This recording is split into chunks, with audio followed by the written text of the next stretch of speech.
மாமன்னர் ராஜேந்திர சோழனால் கிபி 1025ஆம் ஆண்டு உருவாக்கப்பட்ட கங்கை கொண்ட சோழபுரம் 250 ஆண்டுகளுக்கும் மேலாக சோழர்களின் தலைநகராக விளங்கியது.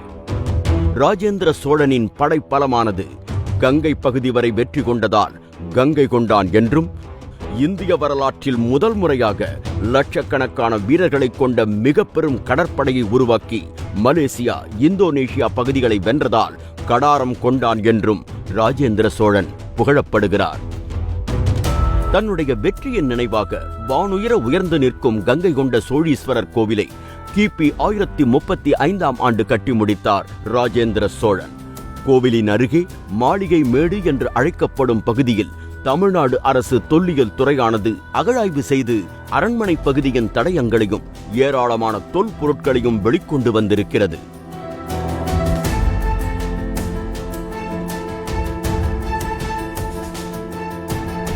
மாமன்னர் ராஜேந்திர சோழனுக்கு சிறப்பு சேர்க்கக்கூடிய வகையிலும் கடற்பயணம், கடல் வணிகம் மற்றும் கப்பல் கட்டும் தொழில்நுட்பத்தில் தமிழர்கள் சிறந்து விளங்கியதை எடுத்துக்காட்டும் வகையிலும் மேலை நாடுகளுடனும் கீழை நாடுகளுடனும் சிறந்த வணிக தொடர்பை கொண்டிருந்ததை உலகுக்கு பறைசாற்றும் வகையிலும் கங்கை கொண்ட சோழபுரத்தில் ஓர் அருங்காட்சியகம் உருவாக்கப்படும் என்று மாண்புமிகு தமிழ்நாடு முதலமைச்சர் அவர்கள் அரியலூர் மாவட்ட அரசு விழாவில் அறிவித்திருந்தார்கள்.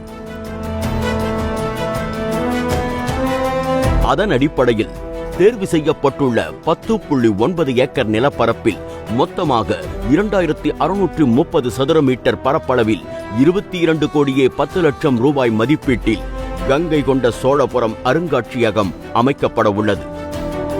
இதற்கான கட்டுமான பணிகளை மாண்புமிகு தமிழ்நாடு முதலமைச்சர் அவர்கள் தற்போது அடிக்கல் நாட்டி திறந்து வைத்துள்ளார்கள்.